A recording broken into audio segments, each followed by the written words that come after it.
Hey,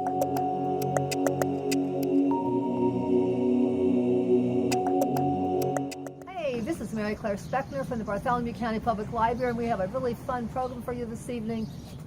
Chef Alexa is going to cook for us from Low Carb Revolution, so enjoy and learn lots of stuff. And thanks for watching. Hey everybody, we are here this evening. Ish. Still kind of nice day. Doing some low carb grilling. And what's awesome about grilled food and backyard barbecues is they're super easy to keto-fy or low carbify, if that's a thing. I think keto-fy sort of flows off the tongue a little bit more. You can make simple steps to make huge results, and that's kind of a basis of what we believe at Low Carb Revolution. Little changes, big results, lasting results. So for instance, we're going to start out with our star of our show, the pulled pork barbecue. It's great. You can get the Weber going here. We got a couple things going on the Weber. Look how beautiful this is. So we started with about an 8-pound pork butt, and the pork butt comes from the shoulder. Do not make the mistake. When I first started catering with my dad about 20 years ago, we were doing whole hogs, and we were at the IU Art Museum, and he said, go get me 2 pork butts off of that smoker outside. So I ran. The IU Art Museum is pretty big, and so I ran down to the parking area where we had our smokers, and I ripped the whole back end of a pig off, and here I'm carrying the entire rear end and legs on, and I bring them up very proudly on a sheet pan so I basically had to walk like a mile with a steaming hot smoking rear end of a pig. So those are known as the hams, and the shoulders are known as the butt. When you're looking for barbecue meat, the butt, or the shoulder, is really where you want to go to. You're going to get the most yield. It only has 1 bone. It's great, it's flavorful, and it's cheap, and it's very versatile. So we use pork butt for everything from Vietnamese food to classic American barbecue, which is what we're doing today. So anyway, I went on a rambling story. The pork butt, 8 pounds. We use our rib rub, barbecue seasoning. We use it for everything that gets smoked except for beef. For beef, we only use everything seasoning. So everything seasoning, we do put on everything as well. Vegetables, meats. It's basically Texas black and white rub. So salt, pepper, some garlic, perfectly balanced. It goes great on everything. And this guy, instead of most rib rubs and barbecue seasonings, when you read through the recipes, they're all loaded with sugar. There is no need to have that sugar with all of the wonderful sugar substitutes and replacements that are available. We use what's called erythritol. It's a sugar alcohol. Will not raise your blood sugar whatsoever. It's fantastic. And it gives you that delicious brown sugar flavor in this rub. So it's really, really good. And we're going to show you barbecue sauce. But the rib rub, phenomenal. You can do your own or do some salt and pepper, whatever you want to do. We like that. So we're going to take this guy off of here. Ooh.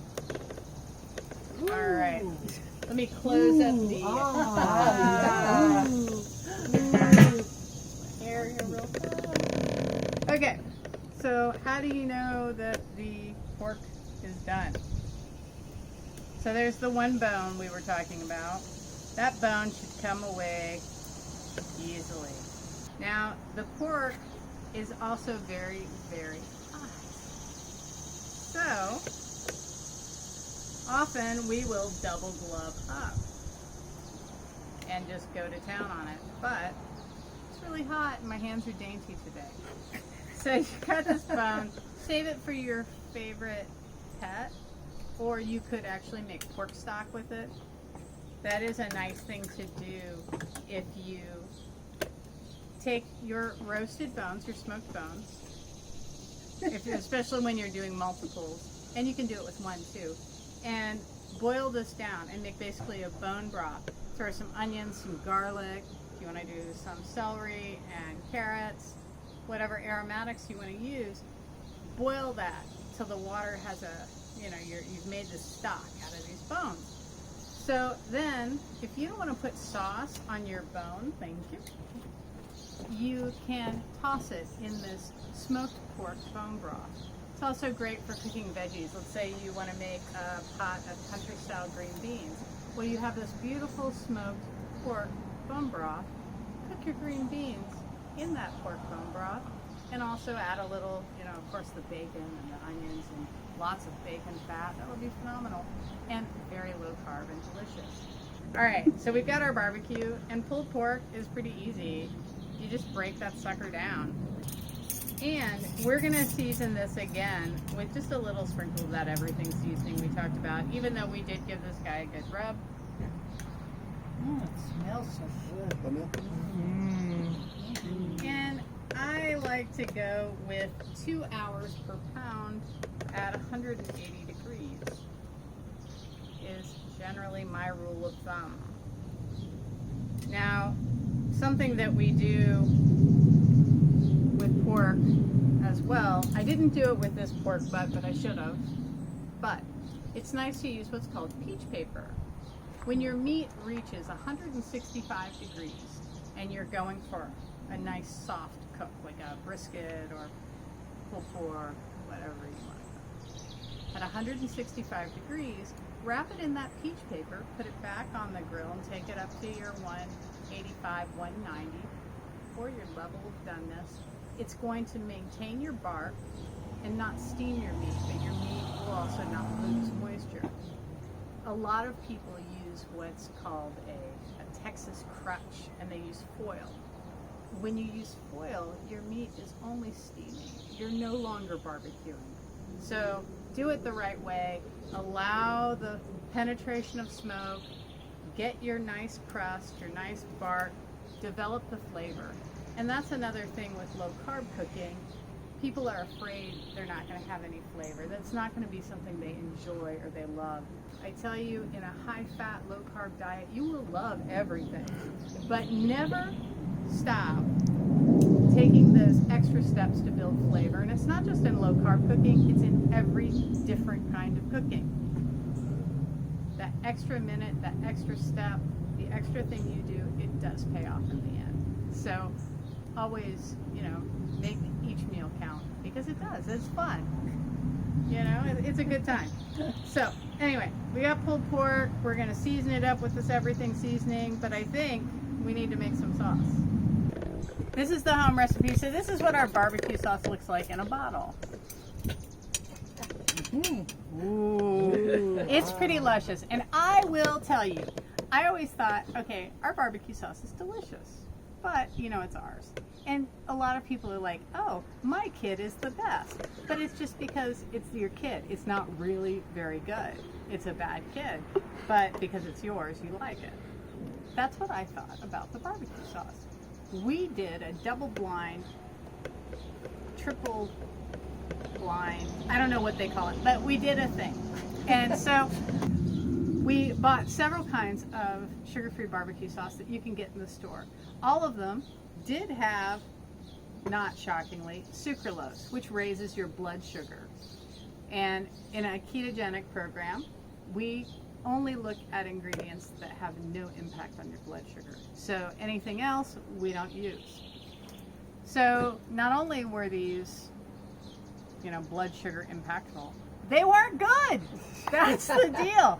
We had, before, when we first started all of this, and before we started making our own sauces, we would buy the sugar-free ketchup and the sugar-free barbecue sauce that you see everywhere.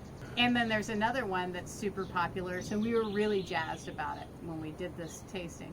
Ours was the best! We couldn't believe it. It was so good. It didn't taste all weird. Like the other ones were weird. They really were legitimately strange. So, you know, you can make this barbecue sauce at home. This is our home version of it. You can mix things up if you want. Just follow the basic ratio. So we have a stove here using modern technology, popular in all your favorite places where they use little stoves. All right, we're gonna turn this on, and we're gonna start with ketchup because barbecue sauce starts with ketchup. We also make the ketchup. That was kind of a challenge. So we've got our ketchup in there. The ketchup was probably our biggest challenge to develop. Barbecue sauce was easy. That was some apple cider vinegar, so good. The aromas are wonderful. Right? So delicious. So we've got, you know, that's kind of the base for almost all barbecue sauces. And you're like, but sugar, where is it? So we use what's called allulose. Allulose is really phenomenal. It's a natural form of sugar the body does not process. So all natural, no impact. It's not going to upset your stomach if you're sensitive to sugar alcohol. Really, really good. It also does not get grainy. We talked earlier about erythritol in our rib rub, but it has a tendency to get grainy when you cook it like this. So we're going to add allulose, which stays fluid. It acts just like sugar. Really amazing. And then we generally use what are called liquid aminos. Ooh, now these can come from either soy or coconut. Generally, we like the coconut. We do that because I have a soy-free diet. You don't have to. If it doesn't bother you, don't do it. Use the soy-free or use the soy ones. They're great.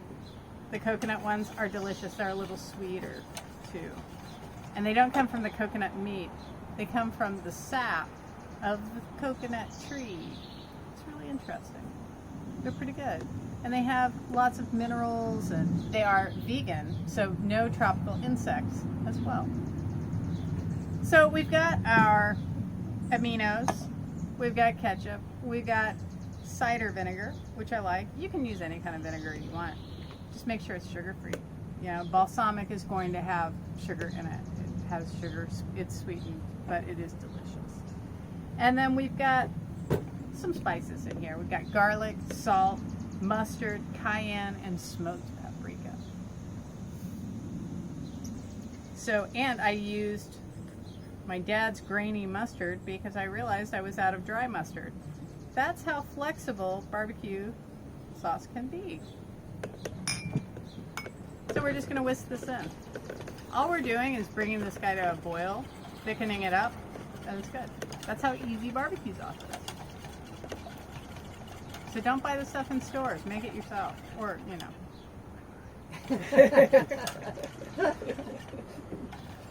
And it's super awesome. You can mix it up. So you can use a similar thing, but instead of ketchup, you can use mustard and make what's known as a Carolina Gold. You can also do an all vinegar one, which is really great. It's another Carolina style. Or the elusive Kentucky Black, which is one of my very, very favorites. And that is sublime on mutton, which is a very great meat to eat when you're looking for a high fat option, because it's very, very fatty and smoked with this wonderful tangy vinegary sauce. It's out of this world. So yeah, we're gonna just boil this guy. We're fighting the wind a little bit here. Subtle breeze. Bring it to a boil, thicken it up to however thick you like it. And then put it on your meat. So yeah, we'll season this guy up. Because meat needs salt. Salt is good. Don't be afraid of salt. And if ever you're having questions about your low carb cooking, I am easily available and reachable through our website or through Facebook. or you can even make an appointment. And I'll chit chat with you distantly. How do you know when it's ready? It's ready when it's ready. You should So know that. You're a chef. You should introduce the mother this is the mother, everyone. and how the mother is a barbecue expert. The mother is a barbecue expert. She was a judge at the first Jack Daniel's barbecue contest, where she introduced me at a tender young age to liquor. Where apparently there were vats of this delicious lemonade all over the barbecue contest. And so, you know, I'm running around. I'm like 7, right? And there's this lemonade. It's so good. Who knew that it was full of liquor? They had to call it Jack Daniel's Lemonade because that county where Jack Daniel's is a dry county. Oh, okay. So, Fascinating. so they had lemonade stands It was so all refreshing. over the city. Wow. And Alexa was imbibing because it was so tasty. Very good. But I'm a maker's mark gal. That's what I learned. Okay, so we have barbecue sauce. And to answer, how do you know it's done? So technically, when I make barbecue sauce, I cook it to 220 degrees, which is the thread stage. So you're going to have a nice viscosity. You can also put a spoon in, make a line on the back. If it doesn't run through and that line stays nice and empty, just like when you're making a custard, that's how you can tell it's done. The bubbles also change from being small bubbles, olive oily, to slow, big bubbles. Those are some visual clues and, you know, science type clues as well, using temperature to cook your stuff. We're gonna just do this. Pretty. You don't need to sauce it too crazy. So you have a little quirk. So it's ours to taste. It is. Oh, look how You can gorgeous. eat all of the things. Look one at by the one. viscosity of this sauce. Lovely. Oh, I can't even say that word. that's beautiful. It's perfect. Can't wait to taste it.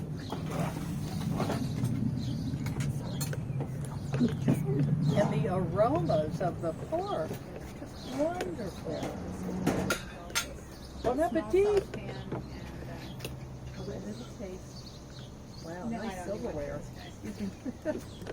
You're fine. This is pretty good. Alexa, it is heavenly. Good. Yummy. It is just, the meat is so tender and delicately smoky, and your sauce is, your barbecue sauce is wonderful. Good. So the next part of our backyard feast is mac and cheese. Woo. Yum. So we have been cooking the mac and cheese in the smoker. So it's going to have that delicious smoky thing. And you're like, what? Wait, hold up. I thought this was a low carb keto talk about all of that. So let's backtrack. In my olden days, I was the queen of dairy. I actually was the reigning, I still am, the reigning champion of macaroni and cheese for the American Dairy Association, where I would wear a crown, a cheese crown, and I actually shamed the American Dairy Association on TV. And they sent you. And they sent me a crown. A large foam cheese crown. It was awesome. So, known far and wide for the decadence of my mac and cheese, you know, the kind with noodles. Well, we don't eat that way anymore. We don't eat pasta. We don't eat any kind of gluten or grains even. But what we do eat is cauliflower. We eat a lot of cauliflower. What? Craziness. All right. So, the mac. You're like, wait, where is the mac? We use macadamia nuts. What? These are crazy. So macadamia nuts, a couple things, are fantastic. 1, they come from exotic places, so I like them. That's 2. I even heard that Roseanne Barr has a macadamia nut It's a little You should weird. look that up. But I don't think that we're allowed to talk about Roseanne Barr anymore, right? She's person non grata, I guess. I don't really know.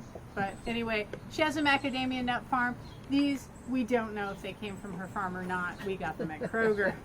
So anyway, macadamia nuts, when you're eating low carb, you're always looking for crunchy snacks. And sometimes you get tired of pork rinds.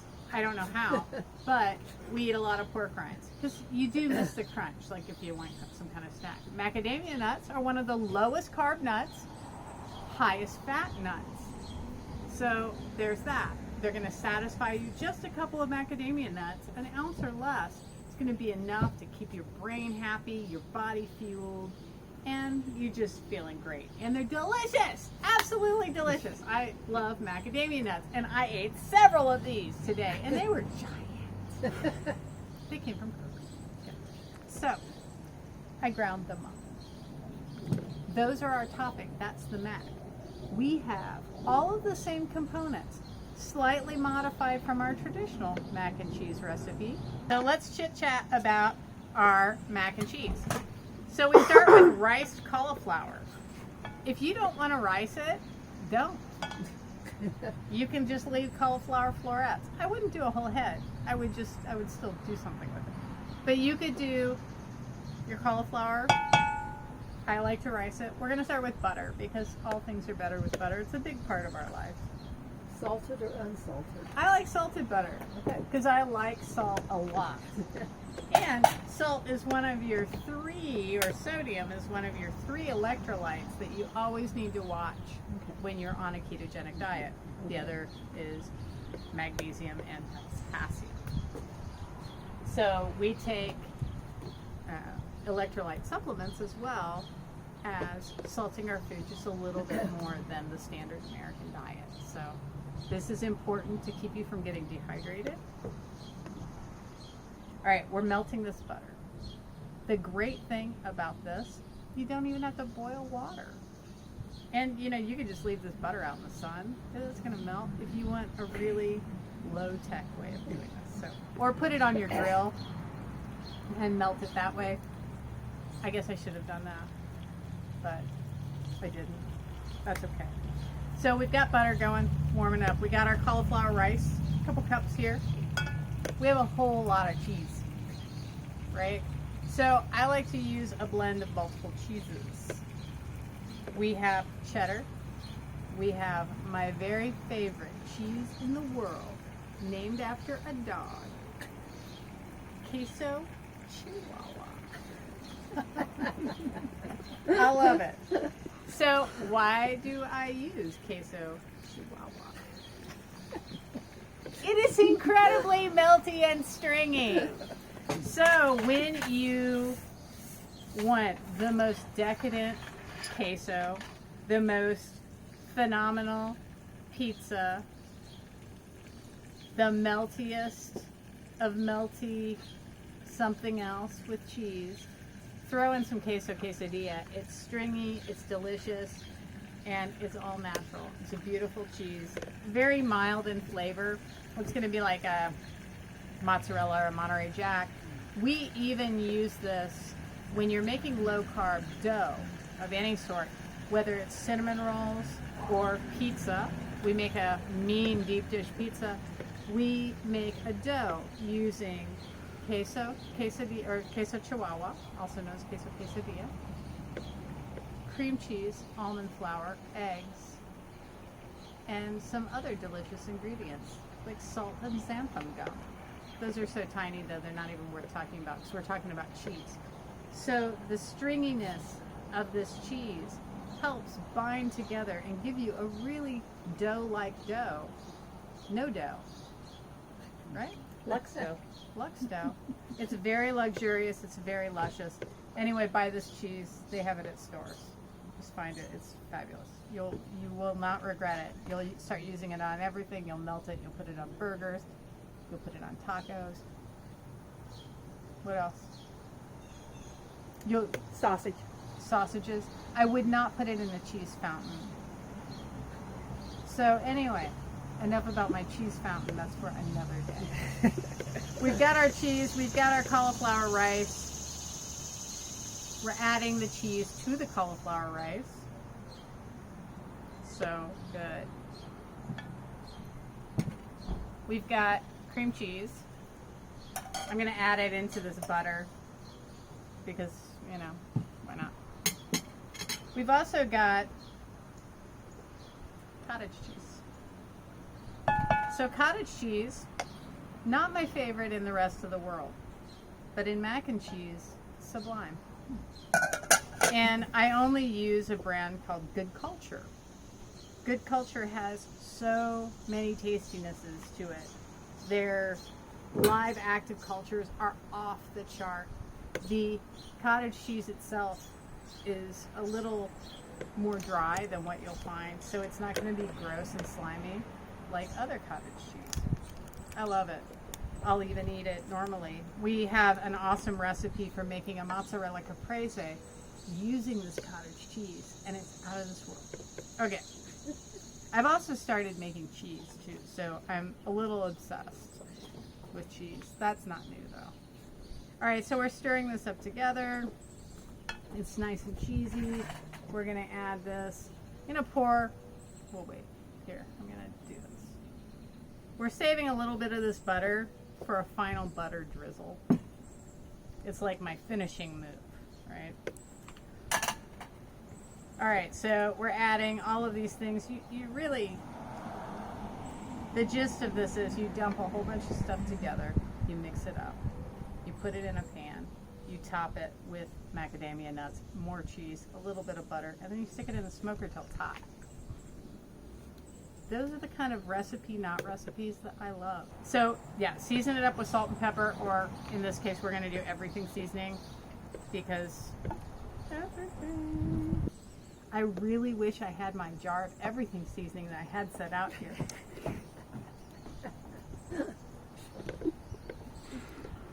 So we're just gonna give it a little sprinkle. If you happen to purchase our products and you find a little silica packet in there, please don't eat it. I'll tell you why we use that. It's not an extra flavor enhancer. We do not use any things like gluten or other additives in our spice blends. Many manufacturers do. They don't have to list it on the label. There are ingredients called Flow Guard and some other things you don't want to put in your body. So we have to put this little packet on top of our seasonings to make sure that it stays loose and absorbs a little bit of the humidity, because we live in basically, I think it's like a bayou right now. It's very, very humid. And all right, so I am going to put this, you want to lightly spray your pan, or, you know, deal with the consequences. And then add your mac and cheese to the pan. I generally use, I have a special pan. This is not it. You're going to see it in a minute. It's unattractive. I use it for all my smoking that I don't care if it becomes unattractive. I just have, I call it ugly pan. And ugly pan is great. It's the workhorse of our grill. Because at home, you know, it's just a couple of us and the cats.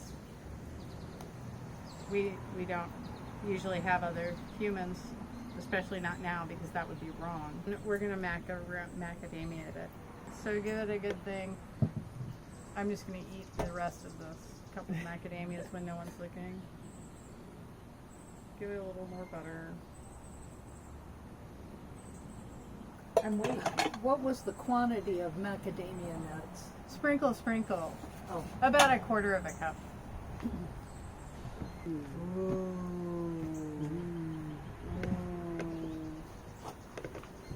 see how smart. All right, guys, so this has been in for about, Where you put it? about an hour. Oh, that's gorgeous. Huh? Oh my goodness, look, it's like a souffle. Wow. Oh, it's lovely. Look at this. Oh, The mother that is gorgeous. is Are you into going to it. serve everybody? Oh, yes, I will. Just a smidge. Oh Thank my you. goodness. Take as much as you want to give me. Oh my Good. goodness. Look at that. Did you see that stringy, gorgeous cheese? Ooh. That's the magic. So everybody's heard about the smoked, the smoked queso people are doing. If you do it instead of using Velveeta, or you can cut the Velveeta with the queso quesadilla or queso chihuahua. So It's is it gonna really- That was good. Is it really hot? It's though? crazy. It is a little warm. It should be very hot. Oh. Burning. Mmm. That's we call those burning calories. That is positively delicious, Alexa. And if you don't eat it all, you Positively can turn it delicious. into a soup by pureeing it and adding more heavy cream. Ketogenic food and low carb, high fat foods. You tend to eat less of the food because it is more nutritionally dense. So it is very filling if you take the time to eat slowly and purposefully, with intention. You'll find you're eating less overall. So you're eating, although you're eating more calories than the standard American diet, you're eating less calories than you actually need. You're more satisfied. You're not snacking between meals. You feel great. You maximize your overall health and wellness. And I highly recommend it. So let me have a drink of water, and then we're going to make one of my very favorite dishes, spinach salad, because it's made with bacon. And it's good. So, but it's not called bacon salad. No, there's not enough bacon to it. Okay. I could do a bacon salad, which I would like, because I follow more of a carnivore plan than anything, so I eat mostly meat and less vegetables. But that's not for everybody, because my focus is building muscle. Okay. So I don't worry about losing weight at all. I only worry about building muscle, which is my number one goal. And when you make that shift, it's not only super fun, you feel a lot better, and you don't worry about all the other stuff. The way it will come off, the more muscle you put on, the more fat comes off. Don't diet, build muscle. That's some of my magic personal trainer, nutritionist advice I'm going to give you guys. So we got some bacon in here. We talked about we're making bacon salad. We've got 4 pieces of bacon. It's a moderate amount of bacon. Usually this is a salad for like 1. Okay. We're going to cook up this bacon. This can also be done on the grill as well. Everything we're doing here today can be done on the grill, including the dessert. I'm not going to do it on the grill, but it can be if you have a grill that you can set with a PID controller, or you are really good with your heat management and you can set your thermometer. So if I wanted to adjust the airflow, I could get this and have it maintain at 350 degrees and cook our brownies that we're going to do next. But I already cooked the brownies earlier today in the luxury of air conditioning. So there was that.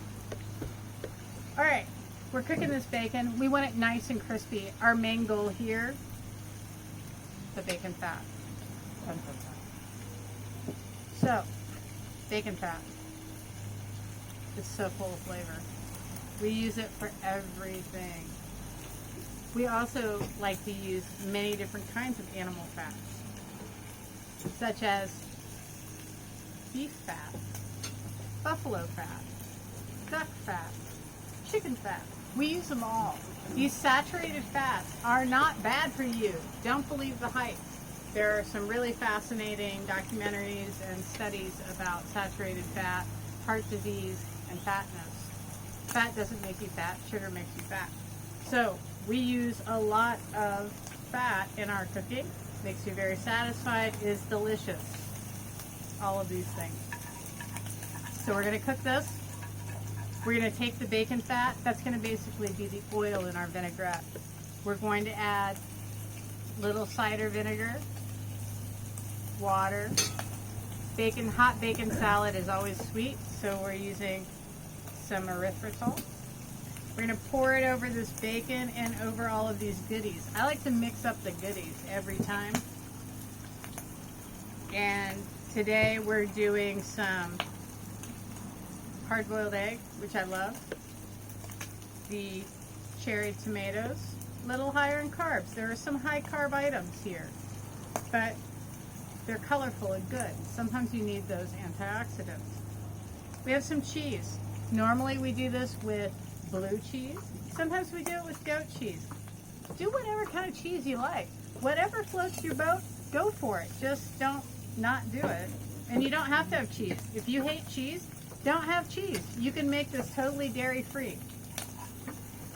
That's great. I love cheese, as we have discussed over and over again. Big fan.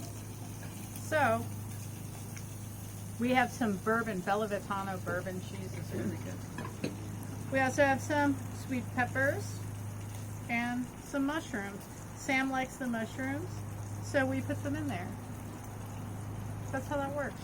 I like olives, but I don't win this time. Actually, I forgot the olives. So, we're just going to cook up the bacon. Normally, when I cook bacon, I do not cook it in a skillet. I don't like when I cook bacon in a skillet. It's not fun. I cook my bacon on a rack in the oven. So then that way all the fat goes to the bottom, the bacon stays nice and flat, and it looks like bacon. But we are using less dishes and doing it this way today. And lots of people like it. Cast iron skillet, very homey. How long has the low carb revolution been in existence? Well, we started as Keto Lux about 2 years ago, I believe, right? 2 years ago, and then we found that people wanted more options in the low carb spectrum. So we also moved to making different products, more products, frozen meals and whatnot, and offering coaching. And some of these people may want to do every variety of primal ways of eating. And the family of primal ways of eating encompasses the entire world of low carb. So we changed the name. And we really do feel it is a revolution to set aside the standard way of eating where you're eating lots of sugar, lots of carbs, and the turning the food pyramid upside down. That is a revolution that not just ourselves, but many people are finding that they can reverse their type 2 diabetes, like we did with Sam, and which was our whole reason for starting this. When she became diabetic, we knew something had to change, and we had to have a dramatic shift in our own lives, and not just what we ate personally, but what we did and brought to the world. Because if you truly believe something, you can no longer take part in things that don't support those beliefs. And so we set off to do this and to change the world one plate at a time with delicious low-carb foods. And Sam, after the 3 months, was no longer diabetic, off insulin. She was the first person her doctor ever took off of insulin and all medication. It can be done. And if we, probably the queens of gluttony, can make the changes that we've done, there's no excuse for anyone. It is as easy as just don't eat the stuff that is bad for you. And once you find out, once you know, right? And knowledge is power. You don't need to take the shots, the pills, the junk. What have you just added? The three So I ingredients. just added water, cider vinegar, some chopped green onions to the bacon fat. And we're getting our flavor there, and we're going to add the erythritol here in a moment. We want to stir this up. There are little bits on the bottom of pans when you cook it in here. This is the benefit of cooking it in the cast iron skillet, because you have all these teeny bits that stuck, that caramelize to the pan, called the fond. Not the fonds, the fond. And when you add acid to your pan, you're going to release all those little bits of flavor and, again, further develop your flavor, deepen your flavor, and have a more delicious sauce. So we're bringing this to a hard boil. We want to soften all of these beautiful green onions. I think Sam got them from the farmer's market. That's the other thing, guys. Summer cooking, backyard cooking. Build your plate. Build your meal around what you can find, grown locally from your farmer's market. And you'll be surprised how healthy your meals will be when you focus on what is available every Saturday or whenever your farmer's market is.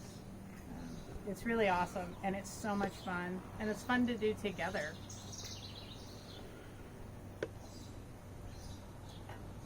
Okay, so we're going to add erythritol to this.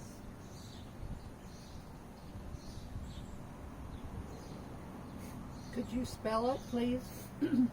Erythritol, or E-R-Y. I'm not going to spell Yes. it because I normally have to write it down. Oh, okay. And I wasn't expecting to have to spell it, so I did not put that in my mental bank today. I have already had things to do today. So we have this in here. We've added the erythritol. We're going to add some everything seasoning, just a pinch. So do about, quarter teaspoon pepper, half teaspoon salt, a little bit of garlic if you're into that. Add it in. I like to add red peppers, red pepper flakes, because I like it spicy, but I don't know. Some people aren't into that. I am going to add thyme, which is not in the recipe at all, but it's pretty. It came from our garden. It was nice. It'll add a nice little flavor. And again, eat seasonally, eat locally. And then we're going to add these toppings. Hard-boiled eggs. We're going to make a pretty little thing here.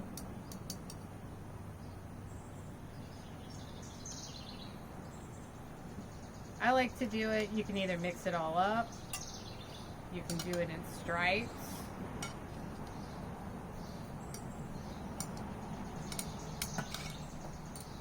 You can use teeny tiny tongs that are impossible. We call these portion control tongs because they're next to impossible to use. We've got cheese.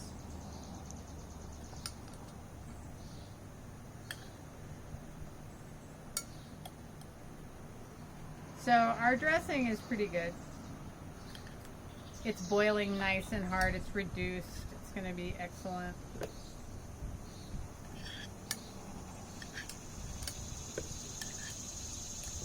So you're just going to pour all the dressing on top, or if you don't like to do it in stripes like this, as I said, put it all in a bowl, toss it together. Choose your own adventure. Don't even use spinach if you don't want to. You can use leaf lettuce, which is actually what we normally use in the recipe, or bib lettuce, or any kind of lettuce you like, but it's nice. The spinach is nice. I'm just going to drizzle. So good. And then you can toss it and do your own thing at the table.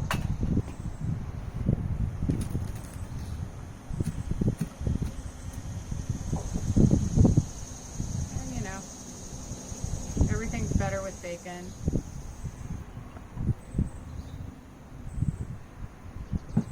Ooh. That looks so gorgeous. It does look really gorgeous. Beautiful. And it's so good. It's a healthy dinner salad. If you like dinner salads, it's a great side dish to a beautiful steak. One of those tomahawk steaks. I always like those. 'Cause, And you it know, actually could be a main course. yes, yes, it is a great main course. Some people over there are chomping at the bit, I think. But yes, delicious, tasty. Oh, You got it? gosh, such Yes. such beautiful variety That's here. okay. Hey Lex, if you want to use my phone to take a picture, you can. Of what? I'm passing Mother it or the to you. people eating? There you go. You pass it to me, Mary Claire? So we are going to make brownies. Woohoo! Yay! How do we eat brownies on a ketogenic diet? Well, as I said, sugar-free. We make chocolate chips. Well, have made. We sell chocolate chips that we have made to our specifications, and they are phenomenal. They also are totally soy-free and vegan. They're delicious. You're gonna love them. They're out of this world. So we're gonna make these brownies. When we talk about keto baking, low carb baking, we use nut flour. So almond flour and coconut flour are our two primary flours that we use. Everything else we found is just a little too high carb for us, so we choose to not use them. And we're using a variety of things. We've got the powdered erythritol, again, because it helps give structure. A little dark cocoa powder, because cocoa is awesome. Eggs. They're like all-in-one. Mort came down from Orc, right? Mort from Orc rode down here in one of these guys. If they can sustain Robin Williams in his intergalactic travel, they should be in your diet plan. All right, so enough of that. We're gonna make these, and I make them in muffins. You could try to make them in a pan. I don't, that's not my deal. What you do in your home is your business.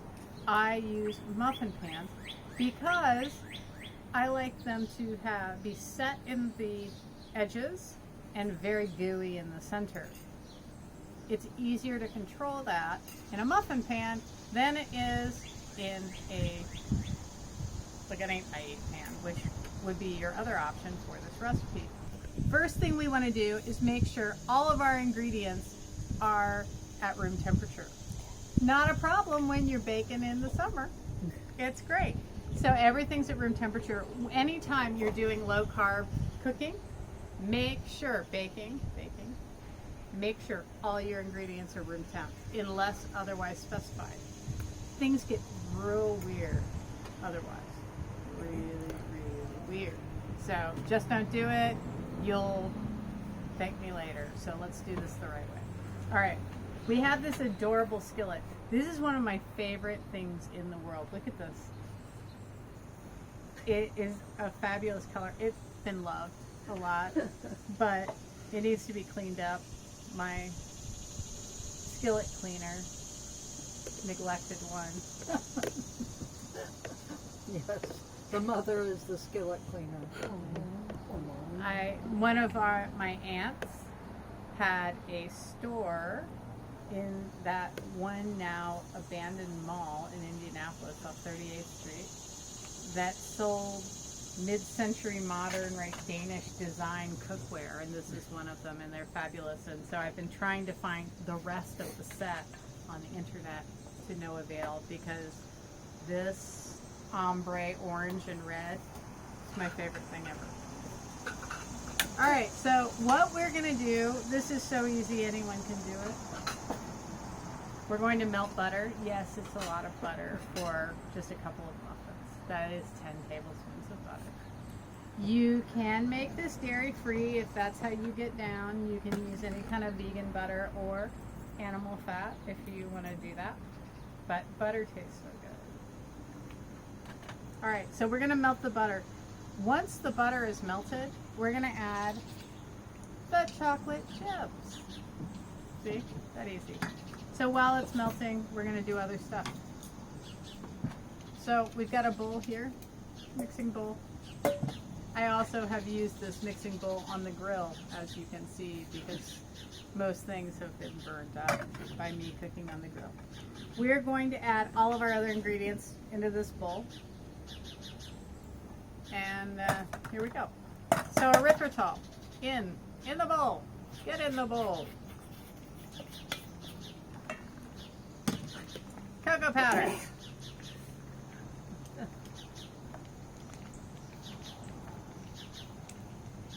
Hair of grouchy cat. Oh. Almond flour.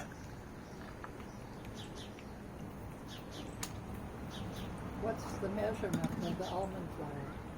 Half cup. Espresso. So, are these going to taste like coffee? No. Are they going to taste super chocolatey? Yes. I actually had people, they're like, oh, it's too chocolatey. Can that exist? No. What is wrong? All right, a little salt. Much like the coffee, that salt is going to bring out that chocolate flavor, because we're not really adding a lot of chocolate. That's only a 1/4 cup of chocolate. The bowl is small, so it looks bigger. If you put something small and something small, it looks bigger. Take note, people. Baking powder. Make sure it's gluten-free. Some isn't. Vanilla extract. Still super expensive. I would think that by now the grape vanilla shortage would be over. And eggs. We talked about Mork from Mork already. That's been covered. No Robin Williams. No Robin Williams. Ooh. Laverne and Shirley. Didn't they go on that It started. Mork for Mork was a spin-off from Happy Days on Laverne and Shirley, actually. Nice. All right, so we're adding our eggs to this mixture. You know, we just are mixing stuff up. Not too exciting. So we have also lubricated our pan, and we have used avocado oil. It just keeps things from sticking. Better than spraying your pan, use cupcake liners. It makes cleanup a snap. I forgot my cupcake liners this morning. Also, doing it in the muffin pan gives you portion control. It does. And portion control is a huge thing.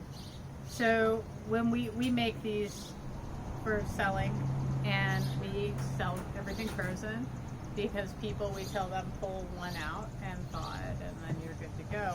If you don't have a whole bunch of something around you, all these luscious muffins, you're not going to have problems. So we're going to add the chips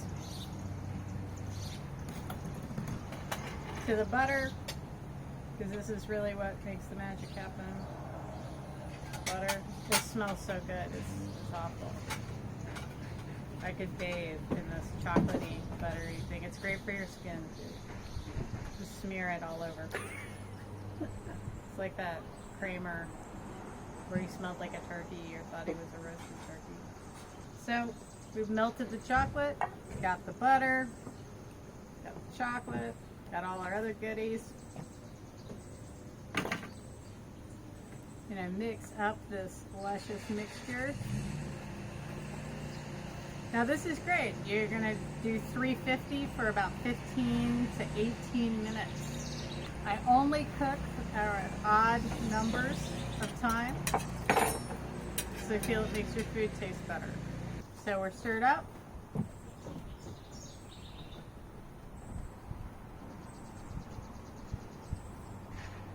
These don't really rise. So gluten-free foods like this, they don't usually go anywhere, even with the baking powder. They'll get a little lighter, but not too much.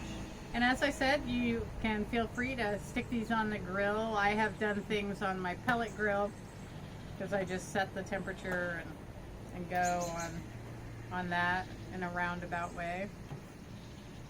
Or you can increase the airflow and adjust it on here when you have a thermometer. So these are going to go into the oven for about 15 to 18 minutes, as I said, and they'll be fantastic and gooey and delicious. And we have our designer imposter made for TV ones they made this morning. They do need to cool, guys, before you eat them. About 15-20 minutes. The erythritol keeps cooking a little bit. They'll look underdone, but you will. All right, and we're gonna top things with whipped cream. This is one of the best investments you can make in your low carb arsenal, right? You fill it with cream, heavy whipping cream, and you can also add sweetener, and if you wanna have like a chocolate mousse on the go, sweetener, cocoa powder, and the cream, just keep it in here all the time, charge it up, just, dispense. So you do need these, and surprisingly, you can get them at Karma because people like to inhale them. And these are little cream chargers, and they go, oh, that's fun. They go right here. Here's an old one. There's no goodness in here. So it's got this little thing here, and you take this little thing here, and you screw this on, and it's going to charge it. You want to do this once every day, once every 2 days. This will hold, if you fill it up, we'll fill it once a week with cream, and then we have whipped cream on demand whenever. You're not getting any junk, just getting good, wholesome cream. We don't sweeten our cream, so that makes it even better, even with the other sweeteners that we use. All right, so we have the delicious brownies. They're super luscious. We also have berries. So berries, the dark berries, people say, but wait, I didn't think I could eat fruits on the ketogenic diet or in a low carb diet. You can do some fruits. The best are these dark berries and avocados as well. So let's plate these up. And then my favorite part.